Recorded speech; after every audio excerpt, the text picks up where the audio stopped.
دیکھیے مانس تو کبھی بھی کوئی نہیں ہو پایا ہے، اور یعنی کہ وہ جو ان کو پھانسی گھاٹ تک پہنچایا ہے وہ بھی مائنس نہیں ہو سکے ہیں.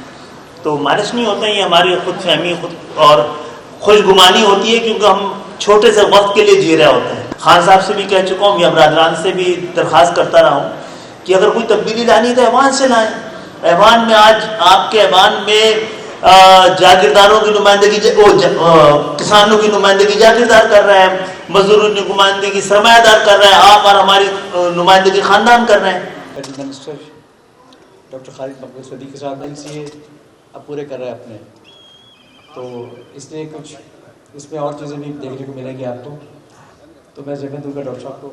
سر معزز صحافی حضرات، کیمرہ مین، السلام علیکم. میں اپنی بڑی خوش نصیبی سمجھ رہا ہوں کہ جس تعلیمی ادارے کو میں حسرت سے بھرا ہوا باہر سے جاتا ہوا دیکھتا تھا، میں ایک ذمہ داری کے ساتھ آیا ہوں، لیکن شاید مجھے یہ ذمہ داری میری بینائی کو وہ اضافہ نہیں دے رہی جو ایک طالب علم کے حیثیت سے یہاں کے لوگوں کو ادب، آرٹ، زندگی کو سمجھنے میں مدد ملتی ہے.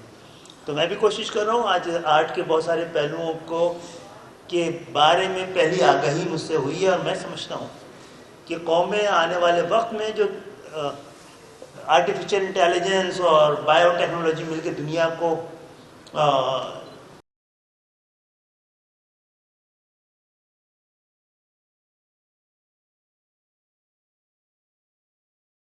عام آدمی کی شناخت کو مکمل طور پہ انسان کھو دے گا. وہ اپنی شناخت جو آرٹ سے وابستہ ہے، جو شاعری کر رہے ہیں، مصور ہیں، رنگوں کو پہچانتے ہیں، آوازوں کو پہچانتے ہیں، سر کو پہچانتے ہیں، شاید ان کی شناخت نہ مٹ سکے. اور ہمیں اس طرح کے تعلیمی ادارے جو روح کے ساتھ، خیال کے ساتھ، خواب کے ساتھ جڑے ہوئے ہوتے ہیں، زیادہ سے زیادہ ضرورت ہے. اور میری خواہش ہے کہ یہ ذمہ داری مجھے اس قابل کرے کہ کم سے کم اس عظیم الشان ادارے نے جس نے اپنے 150 سال پورے کرنے ہیں پاک ملک میں، اور پورے اپنی جگہ بنا کے رکھی ہے، ہر طرح کی تعصب، ہر طرح کے جو تنگ دلی ہے، اس کے بعد بھی اس کا اتنا گرو کر جانا، اور ایسے طالب علم جو ابھی جن کے میں کام دیکھ کے آ رہا ہوں جو کہ عالمی پہچان دے سکتے ہیں پاکستان کو، اس کا تعارف بڑا ضروری ہے. دعا کیجئے کہ پاکستان کی ان جگہوں پہ بھی جہاں تک NCA پہنچ نہیں سکا ہے اس کو ہم ممکن بنا سکیں. میں کوشش کر رہا ہوں کہ آپ لوگوں کی اس پریس کانفرنس کے ذریعے آج کی یہ جو محفل ہے، آج کی گفتگو ہے، آج کے ہمارے طالب علموں کو جو کام ہے وہی ہیڈنگ بنے، کوئی سیاسی باتیں نہ. جی کرنے مجبوری، مجھے پتا ہے آپ کی بھی ہماری. یہ بتائیے گا کہ حکومتی کمیٹی میں آپ شامل ہیں جی اور اپوزیشن طریقے سے آپ کے ساتھ بات چیت بھی کا تسلسل شروع ہو چکا ہے، اسپیکر ریاست کے بیچ میں کردار ادا کر رہے ہیں، تو کتنا کامیاب ہوتا دیکھتی کہ تسلسل کو کیسے چلایا جا سکتا ہے؟ یہ کامیابی کے لیے نیت بڑی ضروری ہے، اور پوشیدہ نیتوں سے تو اللہ ہی واقف، ہم سب واقف نہیں ہیں. میں سمجھتا ہوں کہ اگر پاکستان میں جمہوریت ہے اور سیاسی جماعتیں جو ہیں ایک دوسرے سے نمٹنے کے لیے، ایک دوسرے سے بات کرنے کے لیے، ایک دوسرے پہ تنقید اور تنقید، تبصرہ یعنی گالی دینے کے لیے بھی مذاکرات کی ضرورت ہے. بات چیت کا سلسلہ کہیں نہ کہیں سے شروع کرنا پڑے گا، ورنہ پھر دیر ہو جاتی ہے. 77 ہمیں یاد ہے کہ ہم نے مذاکرات کے لیے دونوں طرف کی موجود سیاسی قوتوں نے فیصلہ کیا تو وقت گزر چکا تھا.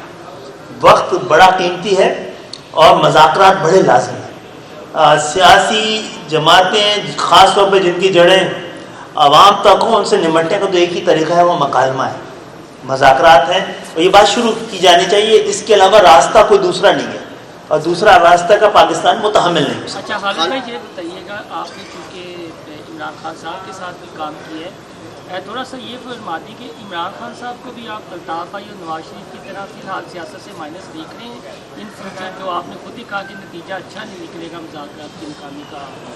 دیکھیں 9 میں ہوا ہے. دیکھیں مانس تو کبھی بھی کوئی نہیں ہو پایا ہے، اور یعنی کہ وہ جو ان کو پھانسی گھاٹ تک پہنچایا ہے وہ بھی مائنس نہیں ہو سکے ہیں. تو مائنس نہیں ہوتا، یہ ہماری خود فہمی اور خوش گمانی ہوتی ہے، کیونکہ ہم چھوٹے سے وقت کے لیے جی رہے ہوتے ہیں. پاکستان کو ایز اے ہول دیکھیں، پاکستان کے مستقبل کا دیکھیں، آنے والے 50 سالوں کا دیکھیں، تو پھر آپ کو اگر، لیکن ایک اور بات کہنے کی دیجیے کہ سیاستدان بھی جواب دہ ہیں نا سب کو. وہ بھی بتائیں کہ جتنی جمہوریت ہے، جیسی جمہوریت کیا غنیمت ہے. ایک ایسی جمہوریت جس کے ثمرات عام پاکستانیوں تک نہ پہنچے، اس کی ضرورت ہے. تو کیا ہمیں نہیں لگتا کہ اب ایسا ایوان ہو؟ میں تو خان صاحب سے بھی کہہ چکا ہوں یا برادران سے بھی درخواست کرتا رہا ہوں کہ اگر کوئی تبدیلی لانی ہے تو ایوان سے لائیں. ایوان میں آج آپ کے ایوان میں جاگیرداروں کی نمائندگی کسانوں کی نمائندگی جاگیردار کر رہا ہے, مزدوروں کی نمائندگی سرمایہ دار کر رہا ہے, آپ اور ہماری نمائندگی خاندان کر رہے ہیں. خدا کے لیے آپ یہ ایوان بنے ہیں پاکستان کے 24-25 کروڑ عوام کے لیے زندگیوں میں سہولت پیدا کرنے کے لیے, قوانین بنانے کے لیے.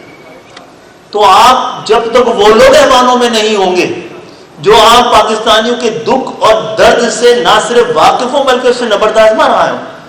کوئی ایسا تو ایوان میں پہنچا ہے جس نے لٹک کے بس میں سفر کیا ہو, کوئی ایسا تو ایوان میں پہنچا ہے جس نے ٹیوشن پڑھا کے اپنی تعلیم مکمل کی ہو, جو لائن میں لگ کر بالٹی سے پانی بھر کے لایا ہو, تاکہ عام پاکستانی کے دکھ کو ایڈریس کرنے کے لیے ایک ہی جگہ ہے, وہ ایوان ہے پاکستان کا. خالد بھائی, مولانا فضل الرحمان صاحب 26ویں ترمیم پر اپنے مطالبات بنوا لیتے ہیں 8 سیٹیں ہونے کے باوجود.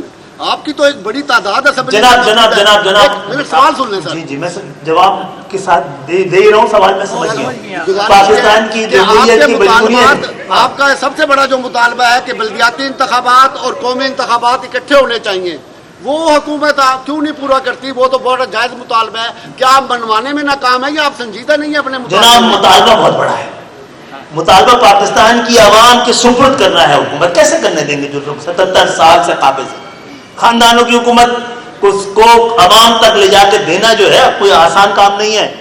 ہم رہے نہ رہے یہ مطالبہ گرو کرتا رہے گا.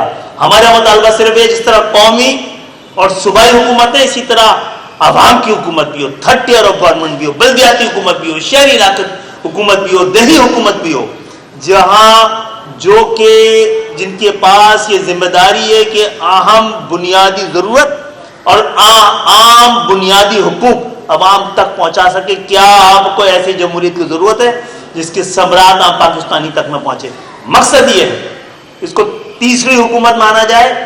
جس طرح وزیر اعظم اور وزیر اعلیٰ اپنی مدت پوری ہونے کے بعد ایک انٹرم گورنمنٹ آتی ہے, ایک عبوری وزیر اعظم, ایک نگراں وزیر اعلیٰ آتا ہے, اسی طرح ایک نگراں میئر آئے, ایک نگراں ناظم آئے جو 90 دن کے اندر الیکشن کرائے. یہ کون سی جمہوریت ہے کہ عام بنیادی جمہوریت 10 سال بعد آ رہی ہے, 15 سال بعد آ رہی ہے, ادھوری, عبوری, لنگڑی لولی, گھسی پٹی آ رہی ہے. مشرف صاحب کے دور میں تھوڑی سی بہتر آئی تھی, اس کے نتائج سب دیکھ سکتے ہیں. پاکستان کے بڑے بڑے سیاسی اکابرین نیچے چلے گئے تھے. جب تک نیچے نہیں جائیں گے جمہوریت اٹھ نہیں پائے گی. خالد بھائی, ایجوکیشن سے متعلق سوال ہے. آپ نے اے آئی کی بات کی, ٹیکنالوجی کی بات کی کہ دنیا کہاں جا رہی ہے, تو ہماری یونیورسٹیز میں بات کر لیجیے تو وہ جب ریسرچ کی بات ہوتی ہے تو کہتے ہیں فنڈز نہیں ہیں. وفاقی حکومت کی جانب سے یونیورسٹیز کو اس طرح فنڈ نہیں رہتے, تو کب تک فنڈ مل جائیں گے کہ ہم دنیا کے برابر ٹیکنالوجی اور اے آئی میں آ جائیں؟ ٹھیک ہے, ہم پہ کسی نے پابندی نہیں لگائی ہے. میرے نزدیک پاکستان میں کوئی معاشی بحران نہیں ہے, پاکستان میں نیتوں کا بحران ہے. پاکستان میں بڑا مسئلہ ٹریڈ ڈیفیسٹ نہیں ہے, ٹرسٹ ڈیفیسٹ ہے. اس کو دور کریں گے جب تک حالات صحیح نہیں ہونے والے. آپ نے 18ویں ترمیم کے ذریعے ایجوکیشن کو ڈیوالو کر دیا تھا, تو ڈیوالو ہونے کے بعد جو ذمہ داریاں صوبائی حکومتوں کی تھی کیا پوری ہو گئی ہیں؟ تعلیم کا معیار بڑھ گیا, یا اس وقت 3 کروڑ بچہ آؤٹ آف اسکول ہے؟ جو باقی لوگ جو بچے اسکول میں ہیں ان میں سے ہر 5 میں سے 4 بچہ جو ہے لرننگ پاورٹی کا شکار ہے. ہمارا مقابلہ آخری نمبر کے لیے پتہ نہیں کس ملک کے ساتھ ہے. ہائر ایجوکیشن تو آپ کے پاس, ہائر ایجوکیشن اب ہر صوبائی حکومت کے پاس ہے. ایچ ایس سی وہاں بھی ہے نا, یہی تو پرابلم ہے. 18ویں ترمیم کے بعد ایچ ایس سی صرف وفاق میں ہونا چاہیے تھا, صوبوں نے بھی اپنی ایچ ایس سی بنا لی ہے. تو یہ کانٹرڈکشن, یہ ڈاکاٹمی جو ہے وہ تعلیم کو بہت بڑا نقصان پہنچا رہی ہے. اگر لگتا ہے کہ صوبے تعلیم کے معاملے میں مکمل طور پہ جو بہتری آنی تھی نہیں تھی, وہ وفاق جن کو لگتا ہے کہ یونیورسٹیوں میں کہاں پیسے لگنے چاہیے وہ صوبوں سے روک کر ہی لگائیں نا ڈائریکٹلی. ویسے تو پہلے ایسا 18ویں ترمیم سے پہلے بھی کوئی حالات بہت اچھے نہیں تھے. تو میرا خیال ہے ہمیں پھر یقین کر لینا چاہیے کہ ہم ایک جاگیردارانہ معاشرے میں رہ رہے ہیں. ہماری جمہوریت جاگیردارانہ جمہوریت ہے, جہاں تعلیم خطرہ ہے ان کے لیے, جو جہالت پہ, غربت پہ, مایوسی پر, عدم مساوات پر, بے انصافی پہ پلتی ہو جو جس طرح کی جمہوریت, اس میں اسی طرح کے اثرات آئیں گے. اور اس کے لیے اب کوئی نہیں آنے والا پاکستان کی عام عوام کو کھڑے ہو کر اپنے حقوق کے لیے کوئی نہ کوئی فیصلہ کن جدوجہد کا شکار میں شامل ہونا چاہیے. ہے وفاق کے اور جو صوبائی اختیارات مل گئے ہیں جس میں، تو کیا آپ نے یہ بات ایمان میں کی ہے کہ 10 بار؟ اسی لیے دیکھیں 18ویں ترمیم ڈیولوشن آف پاور کے لیے ہوئی تھی، اس میں ہو گئی accumulation of power. Devolution of power یہ ہوگی جب تک اختیارات اور وسائل عام غریب انسان کی دہلیز تک نہ پہنچ جائیں.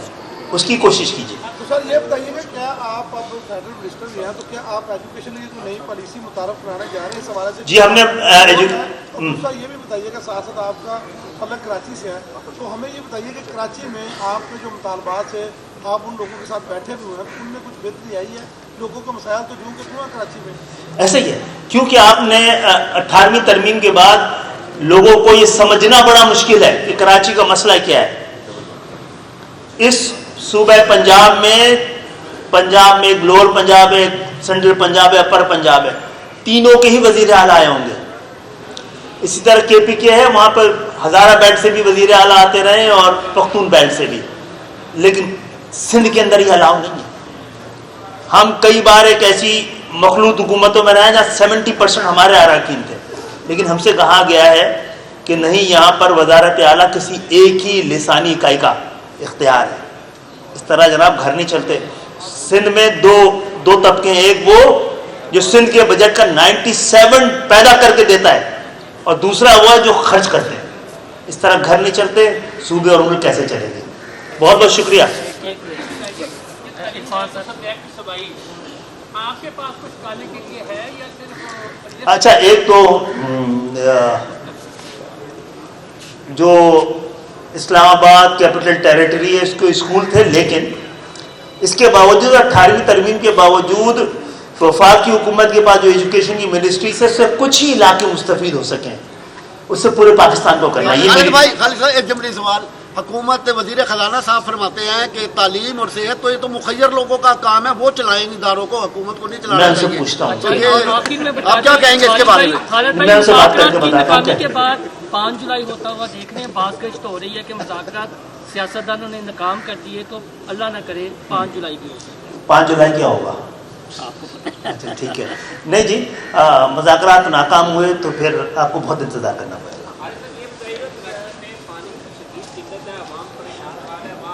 پاکستان میں کراچی میں 2 طرح کے پانیوں کی کمی ہے، ایک تو نل میں آنے والے کی، دوسری آنکھوں کے پانی کی. اصل مسئلہ ہے آنکھوں کے پانی کا.